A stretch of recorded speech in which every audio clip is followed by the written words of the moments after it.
오늘 말씀은 민수기 13장 21절에서 33절까지의 말씀입니다.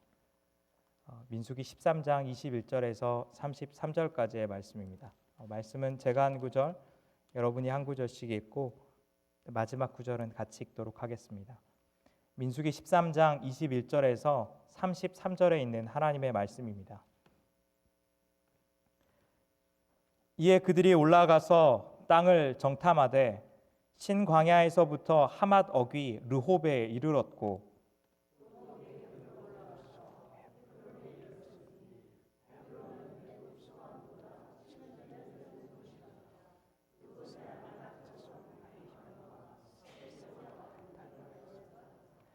또 에스골 골짜기에 이르러 거기서 포도송이가 달린 가지를 베어 둘이 막대기에 꿰어매고 또 석류와 무화과를 따니라.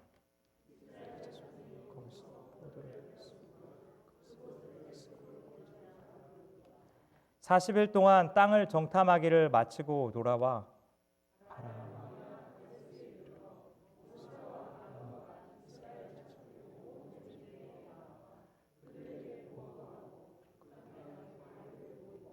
모세에게 말하여 이르되 당신이 우리를 보낸 땅에 간즉 과연 그 땅에 젖과 꿀이 흐르는데 이것은 그 땅의 과일이니이다.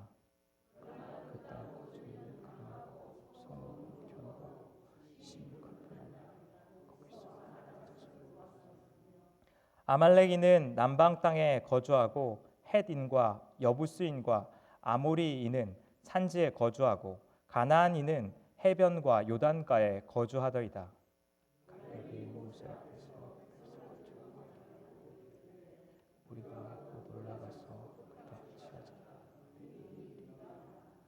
그와 함께 올라갔던 사람들은 이르되 우리는 능히 올라가서 그 백성을 치지 못하리라.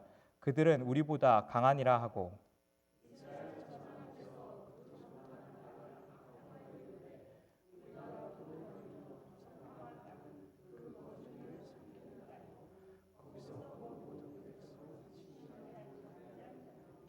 다 같이 읽겠습니다.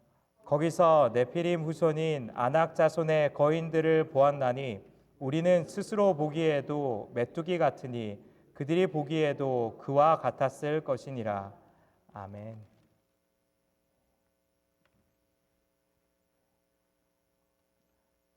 계속해서 매일 성경을 따라서 민수기 말씀을 보고자 합니다. 1장에서 10장까지의 내용 가운데 민수기에서는 이스라엘 백성들은 광야로 나아갈 준비를 행합니다. 인구조사를 행하고 성막을 짓고 그 가운데에서 하나님의 군대로 하나님의 백성으로서의 정체성을 부여받습니다.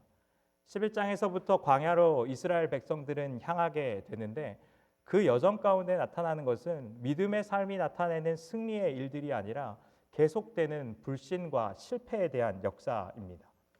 11장에는 고기를 먹고 싶다는 불평으로 인하여서 하나님께서는 메추라기를 보내셔서 이스라엘 백성을 먹이는 사건을 기록하고 있습니다.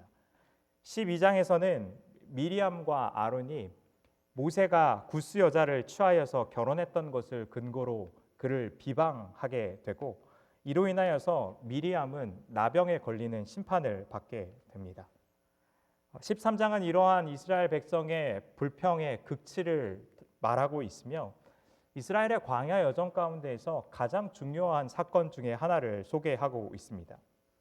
그것은 출애굽기에서 금송아지를 만들었던 이스라엘의 그 불순종과 비교할 정도로 많은 양을 할애해서 이야기하고 있으며 이스라엘 백성이 근본적으로 40년 동안 광야를 방황하게 되는 근거가 됩니다.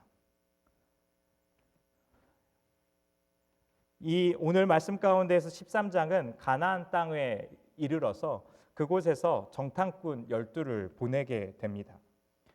우리는 이 정탐꾼의 행동이 매우 악한 사람이기 때문에 이러한 일들을 했던 것이 아니라 지극히 상식적인 사람이라는 것을 볼 필요가 있습니다. 교회는 상식 이하의 삶을 살아갈 때 상식적으로 행동해야 할 것을 강조해야 합니다.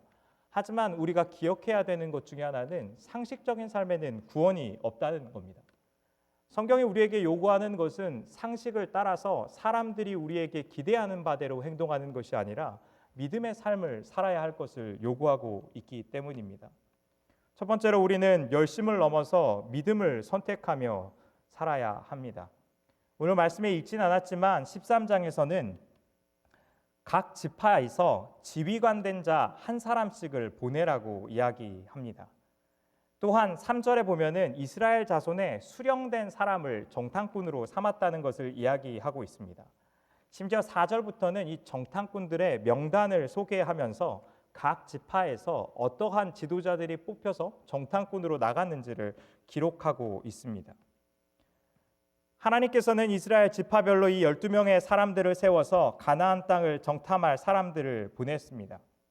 이들은 그냥 12명의 사람을 랜덤으로 뽑은 것이 아니라 이스라엘에서 총망받고 신뢰를 받는 지도자였습니다. 모세는 그들에게 명령하여서 그 땅의 비옥함과 강함과 약함, 성읍의 진영들을 살피라고 이야기합니다. 오늘 말씀에 읽었던 것처럼 21절에서 24절까지의 내용은 모세가 명령한 대로 이 정탐꾼들이 얼마나 성실하고 열심으로 정탐 임무를 수행했는지를 이야기하고 있습니다. 이들은 신광야에서 하맛 어기와 네겝에서 헤브론, 에스골 골짜기에 이르는 전 지역을 살폈고 모세가 이야기했던 것처럼 그 땅의 소산을 잘라서 포도송이가 달린 가지를 두 사람이서 메고 깨어왔고 석류와 무화과 나무를 따왔습니다.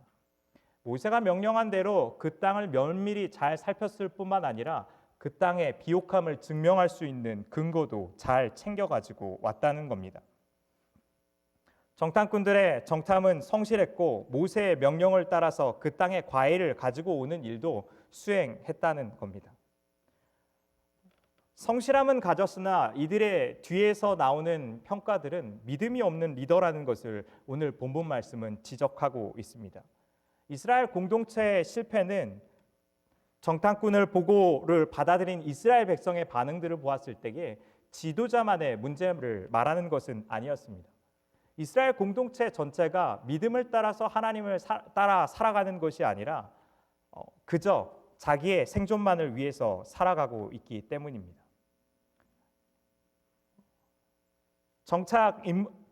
정탐 임무에 대해서 이스라엘 백성들은 이 정탐꾼들은 충실하게 잘 행했지만 그들은 이것이 그들이 믿음으로 행했다는 것을 증명하는 것은 아닙니다. 교회는 성도들의 섬김을 통하여서 세워지지만 때로는 성도들의 열심으로 인하여서 망가지기도 합니다. 사람들은 자신의 열심에 대하여서 열심히 일하지 않는 사람들을 비난하면서 교회를 분열시킵니다. 나의 열심 가운데 나타나는 것이 하나님의 영광이 아니라 내 열심을 통하여서 나의 잘됨을 증명하고자 할 때 교회는 나뉘어지기 때문입니다.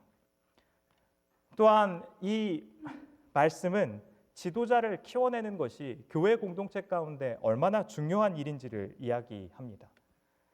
저는 어렸을 때 장로교에서 성장해 오면서 장로교의 정치는 민주주의가 아니라는 말을 매우 싫어했습니다. 왜냐하면 부패한 교회 지도자들이 권력을 자신의 마음대로 휘두르기 위해서 악용하는 말이 이 말이라고 생각했기 때문입니다. 실제로 어느 성도님 중에 한 분은 저에게 종종 찾아와서 그런 이야기를 하십니다. 성도들을 두려워하면서 사역을 해야 된다라고 말하는 겁니다. 어떻게 목사가 하나님을 두려워하지 않고 성도들을 두려워하냐고 말씀을 드려도 그 집사님은 저에게 막무가내로 그렇게 말씀하실 때가 있습니다. 장로교의 목회자가 되어서 장로교가 민주주의를 따르는 것이 아니라는 말을 좀 더 깊이 이해하게 되었습니다. 민주주의의 본질은 사람들이 공동체의 구성원의 주인이 되는 것입니다. 사람들이 무엇을 원하는지를 지도자들이 잘 따라서 선택하는 것이 지도자의 역할입니다. 하지만 교회 공동체의 역할은 하나님의 말씀을 수행하는 것입니다. 사람들이 그들의 삶 가운데 주인이 되는 선택을 하는 것이 아니라 하나님이 우리의 삶 가운데 주인이 되는 선택을 할 수 있는 사람들이 교회의 지도자들이라는 겁니다. 특별히 장로교회에 있어서는 이 지도자를 세우는 것에 대하여서 매우 집중하고 있다는 것을 알 수 있습니다. 교회는 직분자를 세우고 선택되어져 있는 직분자들에게 교회의 여러 책임과 결정을 맡기는 구조를 가지고 있기 때문입니다. 이 때문에 장로교회는 사람을 키워내고 지도자를 키워내는 것 가운데에 목숨을 걸어야 하는 것이 바로 장로교회의 모습입니다. 장로교회는 다음 세대의 리더들을 키우는 일에 목숨을 걸어야 하는 공동체입니다. 그들이 우리 공동체에서 듣는 말씀과 섬김, 사역의 결과로 성장하여서 5년 뒤, 10년 뒤, 20년 뒤에 교회의 지도자가 될 것이기 때문입니다. 유년부와 유스와 청년부와 EM의 모든 사역들은 이들이 사람들의 열심을 쫓아서 살아가는 사람이 아니라 믿음의 삶을 선택하여서 하나님의 뜻 가운데 살아갈 수 있는 사람을 키우는 것에 목적을 두고 있다는 겁니다. 교회는 어떠한 지도자들을 길러내고 있는지에 대해서 관심을 가져야 합니다. 12명의 정탐꾼으로 인하여서 이스라엘 전체 가운데 나타나는 파급 효과들을 우리는 기억해야 하기 때문입니다. 그들이 성실하였지만 믿음 가운데 살지 않았다는 것을 주목해서 보아야 합니다. 성실함과 일 잘함을 통하여서 사역을 평가하는 것에서 우리는 경계해야 합니다. 성실함과 열심은 때로 우리에게 기본적인 일이지만 정말로 교회 공동체가 힘써서 열심을 내야 하는 것은 하나님의 말씀 가운데 우리가 순종하고 있느냐라는 물음이기 때문입니다. 생각해 보니까 어린 나이에 장로가 될 수 있는 방법이 신학을 공부하는 거라는 생각이 들었습니다. 제가 이 PCA의 티칭 엘더라는 사실을 다시 한번 깨닫게 되면서 티칭 엘더로서 제가 말씀으로 성도들을 가르쳤다는 것보다 성도들을 통하여서 어떻게 성장의 기회를 얻었는지를 지난 사역의 결과를 통하여서 많이 깨달았습니다. 교회는 사역자를 기르기 위하여서 많은 대가를 지불하였습니다. 사역자를 길러내기 위하여서 그들의 생계를 책임지고 이들이 하고 있는 많은 실수와 실패를 견뎌내면서 이들이 하나님의 사람으로 성장하기까지 기다려주는 게 교회의 사명이었기 때문입니다. 교회 공동체에서 저의 실수와 실패를 견뎌내지 않았다면 저는 사역자로 성장할 기회를 결코 얻지 못했을 것이라는 것을 깨달았습니다. 특별히 한인장로교회 사명은 더욱 그러하다고 생각합니다. PCA의 교단 신학교인 커버넌트 신학교를 두고 있고 이 학교를 방문했던 수많은 사역자들을 배출하여서 현재 중부노회 곳곳에서 목사님들이 교회의 중심적인 역할들을 하고 있기 때문입니다. 우리 교회가 만들어내고 있는 리더들이 하나님의 말씀 가운데서 살아가는 리더인지 복음에 반응하여서 살아가는 리더들을 우리는 키워내고 길러내고 있는지를 면밀히 점검해 볼 필요가 있습니다. 우리의 가정 가운데에서 나는 어떠한 리더로 성장하고 있고 우리의 자녀는 어떠한 리더로 성장하고 있는지를 우리는 물어야 한다는 겁니다. 리더에게 모든 책임을 돌려도 된다는 이야기를 하는 것이 아닙니다. 14장까지 이루어지는 여러 일들을 보았을 때에 이스라엘 공동체의 본질적인 문제는 지도자의 타락뿐만이 아니라 공동체 전체의 타락이었기 때문입니다. 어떠한 지도자를 배출하고 있는지는 그 공동체의 건강함을 나타내는 지표일 수도 있다는 겁니다. 두 번째로 오늘은 우리는 사실을 넘어서 믿음을 선택해야 합니다. 오늘 말씀의 25에서 29절 가운데에서는 40일 동안의 정탐을 마치고 정탐꾼들은 이스라엘 백성들에게 그 땅의 과일을 보이면서 정탐의 결과를 보고합니다. 그들은 그 땅이 하나님의 약속대로 젖과 꿀이 흐르는 땅이었다는 것을 증언합니다. 젖은 목축을 하기에 적합한 땅이라는 뜻이며 꿀은 과일의 당을 말하여서 풍성한 소산과 과실이 있는 땅이라는 것을 이들은 증언하였습니다. 그러나 이들이 동일하게 관찰하였던 것은 그 땅의 거주민은 강하고 성읍은 견고하고 심이 클 뿐 아니라 안악자손이라 말하는 신장이 크기로 유명한 거인족과 같은 사람들을 보았다는 것을 이야기했습니다. 이스라엘의 적이 안악자손뿐만 있는 것이 아니라 이들은 남방에는 아말렉인, 산지에 자리 잡은 헤린과 여부스인과 아모리인, 그리고 해변과 요단가에 거주하고 있는 가나안인으로 말미암아서 까다롭고 다양한 적들을 그들이 직면해서 싸워야 하는 현실을 이스라엘 백성들 가운데 이야기합니다. 그들이 결과적으로 이야기하려고 했던 것은 저들의 강압으로 말미암아서 이 가나안 땅을 차지하는 것은 결코 불가능하다는 사실입니다. 반면 갈렙은 같은 곳을 정탐을 다녀왔지만 이들과는 다른 보고를 합니다. 오늘 말씀 가운데에서 갈렙은 30절에서 백성을 조용하게 하고 라고 말하는데, 이것은 10명의 정탐꾼의 보고를 듣고 나서 이미 백성들은 소란 가운데에 있었다는 것을 알 수 있습니다. 많은 사람들이 동요하고 있는 틈 가운데에서 많은 사람들이 갈렙과 다른 생각들을 가지고 있는 상황 가운데에서 갈렙은 그들을 잠잠케 하고 이 이야기를 합니다. 우리가 이 가나안 땅을 반드시 이길 수 있으며 승리할 수 있다는 의견을 갈렙은 이야기하는 겁니다. 10명의 정탐꾼들이 안 된다라고 이야기하고 모든 이스라엘 백성들이 그곳 가운데 동조하고 있는 가운데에서 갈렙은 믿음의 눈으로 이 일들을 바라보고 있습니다. 갈렙은 10명의 정탐꾼이 보고 있었던 사실에 대하여서 부인하지 않았습니다. 적과 꿀이 흐르는 땅이라는 것에 대해서도 동의했으며 그 땅의 성읍들이 강할 뿐만 아니라 여러 적들로 둘러싸여 있다는 것에 대하여서도 반박하지 않았습니다. 갈렙은 사실을 바라본 것이 아니라 하나님께서 그들과 함께 하시다면 이들이 승리할 수 있다는 것을 보았습니다.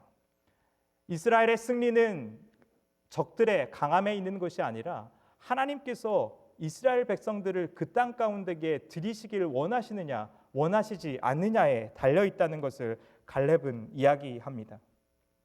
믿음은 믿는 사람이 가지고 있는 좋은 자질을 의미하는 것이 아닙니다. 믿음은 대상이 얼마나 신실하느냐에 달려 있습니다. 차를 타고 다리를 건너갈 때 다리가 무너지지 않을 것이다라고 생각하는 것은 믿는 사람이 믿음이 좋아서가 아니라 다리를 튼튼하게 지었기 때문입니다. 하나님이 누구이신지를 알 때에 그분을 신뢰하는 삶을 살아가는 것은 당연한 일입니다. 하나님은 신실하시며 믿을 만한 분이시기 때문입니다. 사람의 마음은 악해서 교회가 어려운 상황에 처하면 어떻게 교회의 어려움을 함께 헤쳐나갈지를 고민하기보다 어떻게 하면 이 갈등을 회피할 수 있을지를 고민합니다.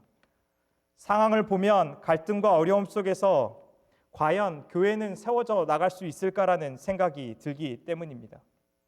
오늘날의 시대가 갈수록 교회를 떠나는 청년들과 목회자들의 스캔들과 실패, 복음의 능력을 잃어버린 교회의 모습 속에서 사람들은 더 이상 교회에는 소망이 없다라고 이야기합니다.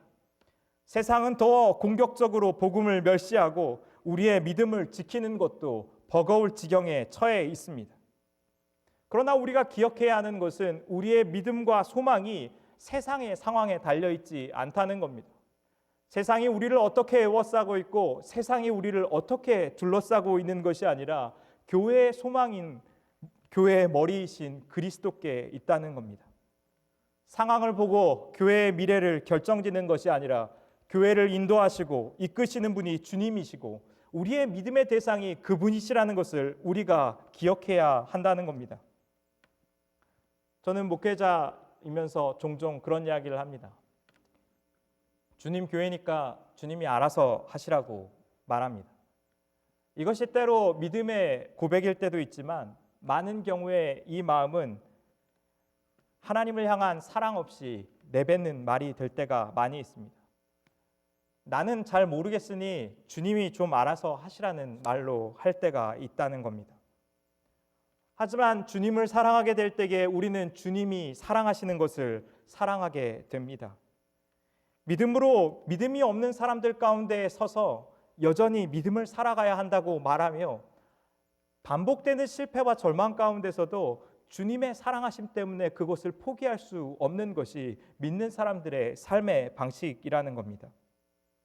우리에게 주어져 있는 책임들을 회피하지 않으면서 하나님을 신뢰함으로 주님이 요구하시는 신실함 가운데 서 있는 것이 믿음의 삶입니다.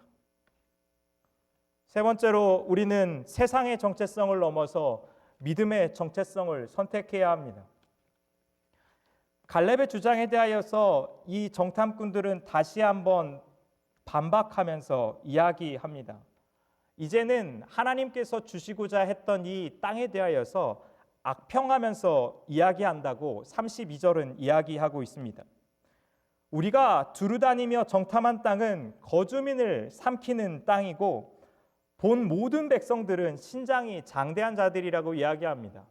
처음에는 안악 자손을 발견했다는 것을 이야기했는데 이제는 그 이야기가 과장되고 와전되어져서 그 땅에 있는 모든 백성들이 장대한 것이다라고 이야기하기 시작합니다. 다시 한번 네피림 후손이며 이 안악 자손의 거인들을 그들이 보았다라고 이야기합니다. 33절의 이야기는 놀라운 이야기들을 이들이 하고 있는데 우리는 스스로 보기에도 메뚜기 같은데 그들이 보기에도 그와 같았을 것이다라고 이야기합니다. 하나님께서 이들 가운데 주신 정체성은 하나님의 거룩한 백성이라는 것이었습니다. 하나님의 군대로서 하나님께서 주시는 사명들을 지키며 살아가는 것이 이들의 부르심이라는 것을 말하였습니다. 그러나 이들은 하나님께서 주신 정체성들을 따라서 살아가는 것이 아니라 다른 사람들이 보는 것, 자신의 적군인 가나안 사람들이 바라보는 정체성으로 스스로의 삶을 바라보기 시작합니다. 자신의 믿음 없는 태도 가운데에서 정체성을 바라본 것은 메뚜기와 같다는 것이었습니다. 스스로도 그렇게 믿을 뿐만 아니라 가나안 사람도 그렇게 분명히 볼 것이다라는 것을 바라보면서 서 있는 것입니다. 하나님이 주신 정체성이 아니라 자신이 보고 있는 정체성, 세상이 나를 바라보고 있는 정체성으로 바라보고 있는 겁니다. 믿음의 삶은 하나님이 우리의 삶을 어떻게 보시는지에 관심을 갖는 것입니다. 세상이 우리를 향하여서 레이블링하고 있는 것이 아니라 하나님께서 너희를 하나님의 자녀라, 거룩한 자다, 의로운 자로 너희를 삼았다라고 말씀하신 그 말씀의 기반 가운데 살아가는 것이 믿음의 삶입니다. 믿음은 하나님 안에서 우리가 누구인지를 발견하게 만듭니다. 우리가 죄인인 것을 고백한 것이 우리의 삶을 비참하게 만드는 것이 아니라 하나님 앞에서 예수 그리스도로 말미암아서 의로움이 덧입혀지며 주님 안에서 우리의 삶이 참으로 발견되어지고 하나님의 형상이 회복되어져 가는 그 역사가 믿음 가운데에서 이루어짐을 이야기하고 있습니다. 민수기의 말씀은 이스라엘 백성의 정체성에 집중하고 있다는 것을 기억해야 합니다.